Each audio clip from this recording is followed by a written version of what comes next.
Morning વિદ્યાર્થી મિત્રો, હું છું સમર્પણ સથવારા. આજે આપણે ધોરણ 11 ચેપ્ટર નંબર 1 રસાયણ વિજ્ઞાનની અંદર આ થોડાક એક્ઝામ્પલ આપણે આજે જોવાના છીએ. હવે આના પછીના ટોપિક જે છે મોલ્સ, મોલારિટી, મોલાલિટી, બરાબર, એ ટોપિક આવતીકાલે પતી જશે. આજે એના પહેલા 3 દાખલા જોઈ લઈએ. એમાં પહેલો દાખલો છે 16 ગ્રામ મિથેનના દહનથી ઉત્પન્ન થયેલ પાણીનો જથ્થો ગણો. ચલો, મિથેનનું દહન કરવાનું છે અને એના કારણે ઉત્પન્ન થયેલ પાણીનો જથ્થો. હવે મિથેનનું દહન કરવું એટલે મિથેનને ગરમ કરવું. મિથેનનું દહન થવું એટલે મિથેનને ગરમ કરવું. હવે મિથેનને ગરમ કરવું એટલે મિથેનને તમે ઓક્સિજનની હાજરીમાં જ ગરમ કરવાના છો, એમનેમ તો ગરમ થવાનો નથી, બરાબર. ચલો, હવે મિથેન એટલે એને CH4 કહેવાય. આને મિથેન કહીશું આપણે, CH4 મિથેન. જે આપણે ધોરણ 10 ની અંદર ભણીને આયા, methane, ethane, propane, butane, pentane, hexane, આ 6 કાર્બનિક સંયોજનો ભણીને આયા. એમાંનું એક સંયોજન છે મિથેન. હવે એને દહન કરવાનું છે. દહન કરવાનું કોની હાજરીમાં કરવાનું? ઓક્સિજન.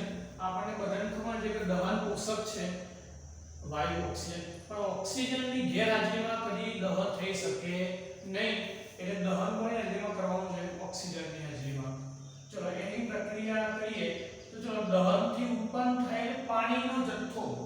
ચલો, પાણીનો જથ્થો એટલે H2O. ચલો, બીજું શું વધશે? ચલો, અહીંયા 4 હાઇડ્રોજન છે, અહીંયા 2 હાઇડ્રોજન. તો આપણે પ્રક્રિયાને સંતુલિત કરવા માટે એ કેટલા વડે ગુણીશું? 2 હાઇડ્રોજન, બરાબર. ચલો, હાઇડ્રોજનની સંખ્યા સમાન થઈ ગઈ. હવે કાર્બનની સંખ્યા એક જ છે. અહીંયા ઓક્સિજન 2 થઈ ગયા, પણ કાર્બન એકલો જ છે, બરાબર. પણ અહીંયા જ્યારે તમે મિથેનને હવાની હાજરીમાં ગરમ કરો તો એની અંદરથી કાર્બન ડાયોક્સાઇડ વાયુ મુક્ત થાય છે. કયો વાયુ મુક્ત થાય છે? Carbon dioxide, CO2.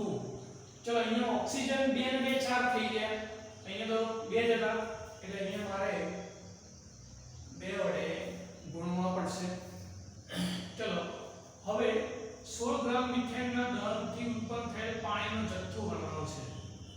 બસ 16 ગ્રામ મિથેન, મિથેનનું વજન કેટલું આપ્યું છે? 16 ગ્રામ આપ્યું છે. એમાંથી ઉત્પન્ન થયેલો પાણીનો જથ્થો. હવે અહીંયા કેટલા મોલ પાણી છે એ આપણે જોવાનું છે. મોલ કેવી રીતે ગણવાના? તો CH4 ની આગળ કોઈ સંખ્યા ગુણાયેલી નથી એટલે 1 મોલ કહેવાય. O2 ના 2 વડે ગુણાયેલા છે. આગળની સંખ્યા જોવાની, આગળની જે સંખ્યા હોય એટલા એના મોલ, અને સંખ્યા ના હોય તો 1 મોલ કહેવાય. તો અહીંયા 2 મોલ છે.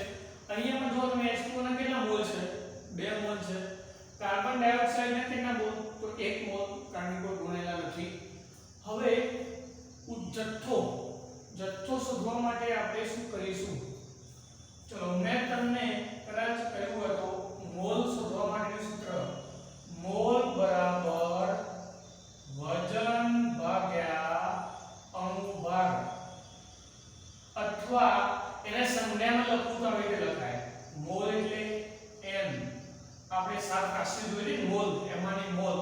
વજન તો ઇંગ્લિશ વેટ, અણુભાર એટલે મોલેક્યુલર વેટ. મોલેક્યુલર વેટ એટલે m કહેવાય. ચલો, એ તમે આ સૂત્ર લખો કાં તો આ લખો, બંને એક જ સૂત્ર છે, બરાબર. ચલો, આપણે શોધવાનું શું છે? પાણીનો જથ્થો. જથ્થો એટલે વજન શોધવાનું. જથ્થો એટલે શું શોધવાનું મિત્રો? વજન શોધવાનું છે. ચલો, વજન એટલે વેટ શોધવાનું. ચલો, વેટના કરતા બનાવો તો વેટ બરાબર, ચલો, વેટની આ બાજુ m તો હતા જ, m નીચે છે, આ બાજુ ઉપર અંશમાં જાય, બરાબર. ચલો, હવે n એટલે મોલ. મોલની સંખ્યા કેટલી? અહીંયા આપણે કોનું શોધવાના છે? પાણીનો જથ્થો શોધવાનો છે. તો મોલ પણ કોના લેવાના? પાણીના લેવાના. તો પાણીના મોલ કેટલા છે? 2 મોલ. તો n બરાબર 2 લખી દઈએ. n બરાબર 2. ચલો, m બરાબર મોલેક્યુલર વેટ, આણ્વીય દળ. પાણીનું આણ્વીય દળ કેટલું? તો પાણીનું આણ્વીય દળ હાઇડ્રોજનના 1/2 ઓક્સિજનના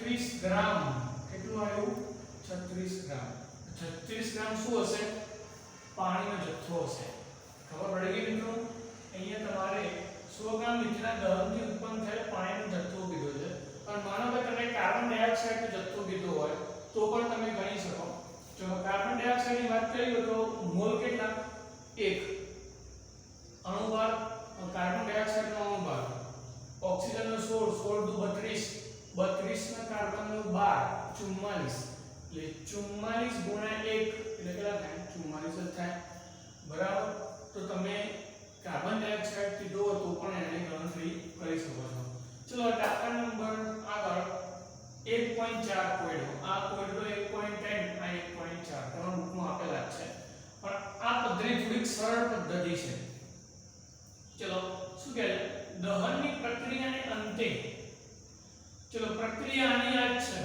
ઉપરની દહનની પ્રક્રિયાને અંતે 22 ગ્રામ કાર્બન ડાયોક્સાઇડ ઉત્પન્ન કરવા માટે કેટલા મોલ મીથેનની જરૂર પડે ચલો શોધવાનું શું કીધું કેટલા મોલ મીથેનની જરૂર પડે ચલો ચાલો પ્રક્રિયા લખી દઈએ CH4 2O2 2H2O carbon dioxide કારણ દહનની પ્રક્રિયા એટલે જે ઉપરની પ્રક્રિયા આપી એ જ પ્રક્રિયાની વાત કરી છે બરાબર તો દહન પ્રક્રિયાની અંદર 22 ગ્રામ CO2 એટલે આ કેટલું છે 22 ગ્રામ આપેલા છે ઉપર પ્રમાણે કેટલા મોલ મીથેનની જરૂર પડે એટલે કેટલા મોલ જોઈએ આપણે શોધવાનું છે ચલો મોલ શોધવા હોય તો એના વજન ભાગ્યા અણુભાર કરવા પડે બરાબર વજન ભાગ્યા અણુભાર હવે તમને એક પ્રશ્ન થાય અહીંયા મીથેન અને કાર્બન ડાયોક્સાઇડ બંનેના મોલ સમાન અહીંયા પણ પ્રશ્ન એટલે કેટલા મોલ કહેવાય 1 મોલ અહીંયા પણ પ્રશ્ન કેટલા કહેવાય 1 મોલ કહેવાય પ્રક્રિયાના આધારે બરોબર તો અહીંયા આપણે જે મોલ શોધવાના છે મીથેનના મોલ એ શોધવા માટે આપણે કાર્બન ડાયોક્સાઇડના વજનનો ઉપયોગ કરીશું આમ તો પહેલા મીથેનના વજનનો ઉપયોગ કરવો પડે પણ અહીંયા મીથેનનું વજન નથી આવ્યું કાર્બન ડાયોક્સાઇડનું આપ્યું છે અને એનો એટલા માટે કે આ બંનેના મોલની સંખ્યા કેવી છે સમાન છે બરાબર તો CH4 ના મોલ વેટ ભાગ્યા આણ્વીય દળ ચલો વેટ કેટલું આપ્યું છે 22 ગ્રામ આણ્વીય દળ ચલો આણ્વીય દળ કેટલું થાય એ પણ કાર્બન ડાયોક્સાઇડ આપણે લઈશું બરોબર કારણ કે આના જે કામ કરીએ CO2 લખી દઈએ પછી આપણે છેલ્લે વિચારીએ ચલો આણ્વીય દળ કેટલું કાર્બન ડાયોક્સાઇડ નો હાલ ગણ્યું 44 બરાબર 22 ભાગે 44 લઈએ તો ત્યાં લગભગ 0.5 મોલ કહેવાય કાર્બન ડાયોક્સાઇડના મોલ કેટલા 0.5 હવે તમે વિચારજો પ્રક્રિયામાં બંનેના મોલ સમાન હતા હવે અહીંયા કાર્બન ડાયોક્સાઇડના પ્રક્રિયામાં એક કાર્બન ડાયોક્સાઇડના 1 મોલ હતા અહીંયા એના વજનના આધારે ગણવામાં આવ્યા તો કેટલા મોલ નીકળ્યા 0.5 આનો મતલબ એવો થયો કે જો પ્રક્રિયાની અંદર બંનેના મોલ સમાન હોઈ શકે તો ગાણિતિક સ્વરૂપે મોલ કેવા હોય બંનેના સમાન જ થાય એટલે જેટલા મોલ કાર્બન ડાયોક્સાઇડ ના હોય એટલા જ મોલ મીથેન ના હોય બરાબર તો હું કારણ લખું કે પ્રક્રિયાના આધારે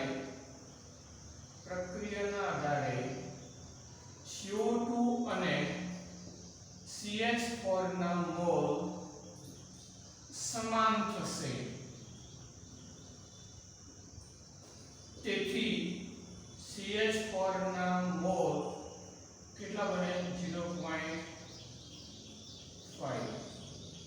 બરાબર તો આટલા મીથેનના મોલ બનશે હવે આ દાખલો કોયડો 1.5 3 માર્ક્સ નો દાખલો IMP દાખલો છે 3 માર્ક્સ IMP દાખલો હવે અહીંયા દાખલો તમે ગોખવાનો નથી પણ સમજવાનો છે બરાબર કેવી રીતે સમજવાનું એને એક એક સ્ટેપ આપણે સમજીએ બરાબર ચલો પહેલું શું કીધું 50 કિલોગ્રામ N2 ડાયનાઇટ્રોજન અને 10 કિલોગ્રામ H2 ડાયહાઇડ્રોજન ને NH3 મેળવવા મિશ્ર કરવામાં આવે છે એટલે NH3 એટલે એને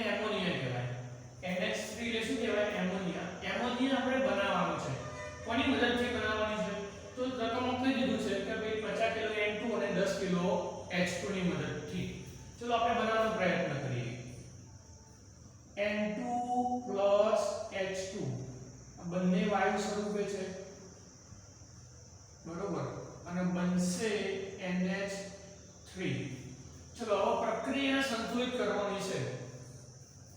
હાઇડ્રોજન આ 3 છે અને અહીંયા 2 છે, તો પહેલા તમારે 3 વડે ગુણવા પડશે અને અહીંયા 2 વડે ગુણવા પડશે. તો અહીંયા હાઇડ્રોજન 2 તરી 6 10 2 હાઇડ્રોજન સમાન થશે. N2 તો પેલા N2 થઈ ગયા, બરોબર, 2NH3 અને અહીંયા 3H2. ઓકે, ચલો આ પ્રક્રિયા સંતુલિત થઈ ગઈ. હવે આગળ શું કીધું છે કે જે એમોનિયા ઉત્પન્ન થયો એ એમોનિયાનું શું શોધવાનું છે? વજન શોધવાનું કીધું. અને કૌંસમાં G લખ્યો, શું લખ્યું? G ગ્રામ. ગ્રામ તો કોનો એકમ છે? વજનનો જ ને, બરાબર. એટલે આપણે NH3 નું વજન શોધવાનું છે. હવે એનું વજન શોધવું હોય તો એના મોલ હોવા જરૂરી છે. શું હોવું જરૂરી છે? મોલ. કોના મોલ? NH3 ના. તો NH3 ના રાસાયણિક પ્રક્રિયાના આધારે જોવા જઈએ કેટલા મોલ આપેલા? 2 મોલ આપેલા. પણ આપણે એ મોલ લેવાના નથી, કારણ કે અહીંયા 50 કિલો અને 10 કિલો H2 આપેલા છે. એટલે એ વજનના આધારે આપણે NH3 ના મોલ મેળવવાના છે. હવે કેવી રીતે મેળવવાના છે આપણે શોધી કાઢીએ. ચલો પહેલા સૌપ્રથમ N2 ના મોલ. N2 ના મોલ બરાબર વજન ભાગ્યા આણ્વિક દળ. ચલો N2 નું વેટ કેટલું આપ્યું છે? 50 કિલો આપ્યું છે. હું અહીંયા ધ્યાન રાખજો, પહેલા N2 ના શોધે, H2 ના શોધે, એ બંનેનો આધાર લઈ અને હું NH3 ના શોધી કાઢીશ. હવે એકલા ડાયરેક્ટ NH3 ના મોલ શોધી શકાય નહીં, બરાબર, ધ્યાન રાખજો. ચલો વેટ, N2 ના વેટ 50 કિલો, 50 કિલો ના ગ્રામમાં ફેરવવાના કેટલા થાય? 50000 થાય ગ્રામમાં. ઓકે, આણ્વિક દળ N2 નું આણ્વિક દળ કેટલું? નાઇટ્રોજન નું 14, પણ એ N2 છે, એ 14 દુ 28 થશે. 28. ચલો આનો સાદો રૂપ આપી દઈએ આપણે. 50000 ભાગ્યા 28, તો આનો જવાબ આવશે N2 ના મોલ બરાબર 1785.71, એટલે લગભગ 1.78. કેટલા પોઈન્ટ આપે? આપણે 1 પોઈન્ટ તો 1 2 3 પોઈન્ટ આપે, એટલે અહીંયા 3 વધારવાના, બરાબર. એ તો આપણે આગળ શીખી ગયા છીએ. પોઈન્ટ તમે ઘટાડો કરો તો સામે 10 ની ઘાતમાં એટલો જ વધારો કરવાનો. ઓકે, ચલો આટલા મોલ મળી ગયા. એવી રીતે ચલો H2 ના મોલ, એનો પણ અણુ વજન ભાગ્યા અણુભાર. ચલો H2 નું વજન આપ્યું 10 કિલો, એના પણ આપણે શું ફેરવી દઈએ? તો એના ગ્રામમાં ફેરવી દઈએ તો 10000 ગ્રામ ભાગ્યા H2 નું દળ, આણ્વિક દળ. H નું 1 પણ H2 છે, તો H2 નું કેટલું થાય? 2. और 10000 ભાગ્યા 2 કેટલા થાય? 5000 થાય. और 5 એટલે પોઈન્ટ અમે ખસેડો 1 2 3, એટલે 5 ગુણ્યા 10 ની 3 ઘાત, બરાબર. મેં પોઈન્ટ અહીંયા લાવી દીધો, એટલે 3 પોઈન્ટ ઓછા કરે તો 3 વધી ગયા. ઓકે, H2 નો મોલ થઈ ગયા. હવે તમે જો રાસાયણિક પ્રક્રિયામાં ખરેખર બંને પ્રક્રિયાના મોલ આમ તો સમાન રહેવા જોઈએ કે જેથી આપણને ગણતરી કરવામાં સહેલી પડે, પણ અહીંયા મોલ સમાન નથી. તો લખવાનું અહીંયા પ્રક્રિયાના આધારે N2 ના 1 મોલ તથા H2 ના 3 મોલ છે, તેથી N2 ના મોલ સમાન કરવા માટે અથવા સમાન કરવા પડે, N2 ના મોલ સમાન કરવા પડે. તો જો N2 ના મોલ કેટલા હતા? તેથી 1.78 ગુણ્યા 10 ની 3 ઘાત. આટલા હતા ને? આ તો ખાલી એક N2 ના મોલ હતા, પણ આવા 3 N2 ના મોલ જોઈએ. કેમ 3 N2? કારણ કે હાઇડ્રોજન કેટલો છે? 3H2. તો અહીંયા જેટલા મોલ હોય પ્રમાણે અહીંયા આપણે ગુણવા પડે. ચલો એટલે ગુણ્યા 3. તો 1.78 ગુણ્યા 3 એટલે 5.34 ગુણ્યા 10 ની 3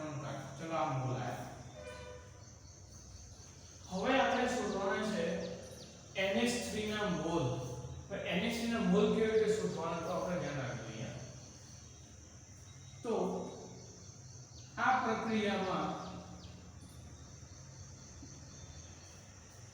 NH3 ના મોલ આપણે સોરી N2 ના મોલ આપણે બદલ્યા છે અહીંયા N2 ના મોલ 1.78 હતો અહીંયા તમે બદલ્યા કેટલા આયા 5.34 આયા અને N2 ના મોલમાં ફેરફાર થયો પણ H2 ના મોલમાં કોઈ ફેરફાર થતા નથી બરોબર H2 ના મોલ તો ઓલરેડી આપેલા છે પ્રક્રિયાની અંદર એટલે આને સીમિત પ્રક્રિયક કહેવાય અંદર રકમમાં મેં અધૂરી રકમ લખી છે અંદર પ્રશ્ન પૂછ્યો છે કે આ પ્રક્રિયામાં સીમિત પ્રક્રિયક કયો તે ઓળખી બતાવો સીમિત પ્રક્રિયક એટલે જે પ્રક્રિયકના મોલમાં તમે કોઈ ફેરફાર કરતા ના હોય એ પ્રક્રિયા સુધી સીમિત હોય એટલે પ્રક્રિયાની મર્યાદામાં રહેતો હોય તો પ્રક્રિયામાં કેટલા મોલ છે 3 મોલ તો એના પર અહીંયા આપણે 3 મોલ દ્વારા ગણીએ બરાબર તો એ પોતે સીમિત કહેવાય એના આપણે કોઈ એમાં કોઈ ફેરફાર કરતા નથી હવે ફેરફાર કોનો કર્યો N2 નો કર્યો કારણ કે એના H2 જેટલા મોલ હતા ને એટલે સમાન કરવા માટે બરોબર એટલે H2 માં કોઈ ફેરફાર થતો ન હોવાથી આ પ્રક્રિયામાં સીમિત પ્રક્રિયક H2 જ થશે ખબર પડે ને જો સીમિત પ્રક્રિયક એટલે શું બરાબર કારણ કે H2 ને એક જ વખત મોલનો ઉપયોગ થાય એટલે એ પ્રક્રિયા માટે સીમિત છે ઓકે ચલો હવે NH3 ના મોલ બરાબર હવે જ્યારે આવી કન્ડિશનમાં NH3 ના મોલ શોધવાના હોય ત્યારે હંમેશા સીમિત પ્રક્રિયકનો ઉપયોગ કરવામાં આવે છે કોનો સીમિત પ્રક્રિયક કારણ કે NH3 ના મોલની અંદર તમે H2 ના કોઈ ફેરફાર કરતા નથી N2 નો ફેરફાર કરો માનો કે N2 માં 3 વડે ગુણો તો M ને બદલાય જ નહીં M ને શું થાય બદલાઈ જાય પણ આપણે M ને બદલવું ન હોય એટલો રાખવો હોય તો અહીંયા H2 ના જે 3 મોલ હોય એનો ઉપયોગ કરવો પડશે બરાબર તો NH3 ના મોલ બરાબર આપણે અહીંયા લખી શકાય કે H2 ના મોલ ગુણ્યા 2 મોલ NH3 ભાગ્યા 2 મોલ H2 ચલો હવે બીજા નાખજો મિત્રો હવે એક મિનિટ 17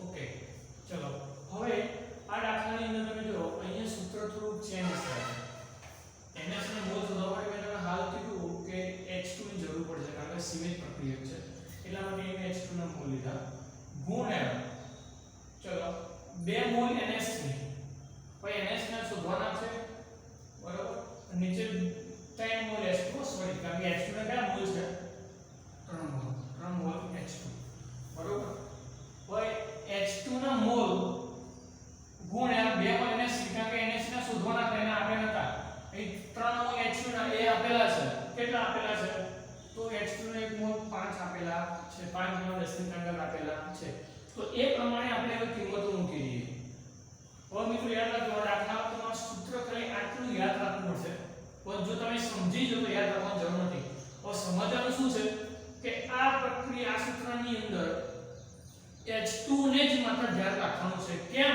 કારણ કે એ સાબિત થઈ ગયું સીમિત પ્રક્રિયક છે એટલે માત્ર H2 નું અંદર મૂકી દેવાનું H2 ના મોલ બરાબર ગુણ્યા 2 મોલ NH3 કારણ કે 2 મોલ આપેલા ભાગ્યા 3H2 એટલે 3 મોલ કેટલા H2 ના મૂકી દીધા હવે H2 ના મોલ કેટલા આપેલા છે 5 ગુણ્યા 10 ની 3 ગુણ્યા 2 મોલ નીચે ભાગ્યા 3 ચલો હવે ગુણાકાર કરીએ 5 દુ 10 10 ભાગ્યા 3 એટલે લગભગ 3.3 આવે આમાં 3.33 આવે પણ આશરે આપણે 3.3 રાખીએ ગુણ્યા 10 ની 3 બરાબર ચલો આપણે NH3 ના મોલ શોધ્યા ખબર પડી કે NH3 ના મોલ માટે આપણે શું કરીએ બરાબર ચલો આપણે NH3 ના મોલ આયા હવે શોધવાનું શું હતું ઉત્પન્ન થયેલ NH3 એટલે NH3 નું વજન શોધવાનું હતું તો ચલો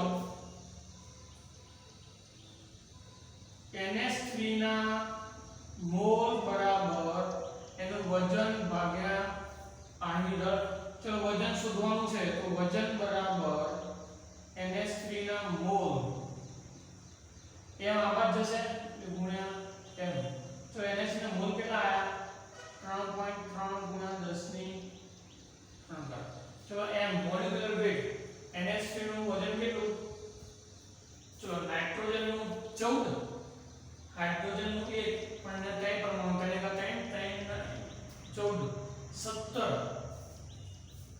તો અહીંયા ગુણ્યા કેટલા થશે 17 હવે મોલેક્યુલર વેટ મિત્રો NH3 ના મોલેક્યુલર વેટ બરાબર n ના 14 અને પેલા હાઇડ્રોજન ના એવી રીતે 14 ના 3 કેટલા થશે 17 ગ્રામ પ્રતિ મોલ બરાબર ચલો હવે 17 ગુણ્યા 3 કરીએ આપણે 17 ગુણ્યા 3.3 ઓકે 56.1 જવાબ આવશે 56.1 ગુણ્યા 10 ની 3 ઘાત ઓકે ચલો પોઈન્ટ આપણે કાપડ લાવી લઈએ 5.61 એક અહીં પોઈન્ટ મે ઘટાડે તો અહીંયા શું કરી દેવાનું વધારે શેમાં આવશે વજન ગ્રામમાં આવશે તો આટલો તમારા બુકમાં જવાબ આવશે બરાબર મિત્રો તમે મોબાઈલ સ્ટોપ રાખીને આ દાખલા ગણી લો ત્યાં સુધી હું આનો જવાબ જોઈ લઉં કે કેટલો સાચો છે બરાબર અને કે જો સાચો હોય તો પછી એટલા સુધી આપણે રાખીએ કાં તો કામ કરીએ આનો સાચો જ છે તમે એનો બુકમાં જોઈ લેજો બરાબર સાચું 100% સાચું જ છે આ તો મેં તમારી ગણતરી પ્રમાણે વિચાર્યું વાંધો નહીં તો દાખલામાં તમને ખબર પડી પહેલા આપણે H2 N2 ના મોલ શોધ્યા પછી કોના મોલ શોધ્યા બંનેના મોલ સમાન કરવા માટે N2 ના મોલને 3 વડે ગુણ્યા ઓકે ચલો આ પ્રક્રિયામાં આ 3 વડે ગુણવા પડે એનો મતલબ એવું થઈ ગયું કે સીમિત પ્રક્રિયા કરો H2 કારણ કે H2 નો ગુણવાની જરૂર નહીં ઓલરેડી 3 છે જ તો સીમિત પ્રક્રિયા શું થઈ ગયું તો સીમિત જે પ્રક્રિયા બને એ સૂત્રનો ઉપયોગ કરી આપણે NH3 ના મોલ શોધી શકીએ તો NH3 ના મોલ બરાબર શોધવાનું કઈ રીતે H2 ના મોલ કારણ કે સીમિત પ્રક્રિયા છે ગુણ્યા લેવાનું પાછું અમે H2 પાછું NH3 ના કેટલા 2 મોલ તો 2 મોલ NH3 ભાગ્યા 10 મોલ H2 પછી સાદો રૂપ આપ્યો બરાબર મોલ મળી ગયા અને શોધવાનું તો વજન તો મોલ બરાબર વજન ભાગ્યા અણુભાર વજનને કરતા બનાવો તો મોલ ગુણ્યા આણવિક દળ અને સાદો રૂપ આપણે જવાબ આવી જાય ઓકે તો મિત્રો તમને આગળ દાખલામાં ખબર પડી ગઈ છે ખબર ના હોય તમે કોમેન્ટ કરીને પૂછી શકો છો બરાબર છે હવે આપણે આવતીકાલે લાસ્ટ લેક્ચર છે મતલબ મોલન્સ મોલારિટી નોર્માલિટી મોલારિટી એના અભ્યાસ કરીશું આપણે તો એમાં કોઈ જગ્યાએ તમને કદાચ કોઈ પ્રોબ્લેમ લાગતો હોય કારણ કે મોલન્સની આપણે કદાચ ચર્ચા કરી નહીં કરી મને યાદ નથી પણ એની ચર્ચા આપણે આવતીકાલે કરીશું એટલે એક વખત તમે એ ટોપિક ખાલી વાંચી આવજો પછી જો કામ સમજાવું તો ઝડપથી ખબર પડશે કારણ કે એ ટોપિક એવા છે કે જે તમારે 11 સાયન્સની અંદર પ્રેક્ટિકલમાં પણ ઉપયોગ થશે કાલના જે ટોપિક છે એ વાંચવાનું એટલા માટે કહું છું કે તમારે પ્રેક્ટિકલમાં એનો ઉપયોગ થશે અને ધોરણ 12 ની અંદર પણ એ 4 પોઈન્ટ આવશે જ ઓકે મિત્રો તો આવતીકાલે આપણે મળીએ આવજો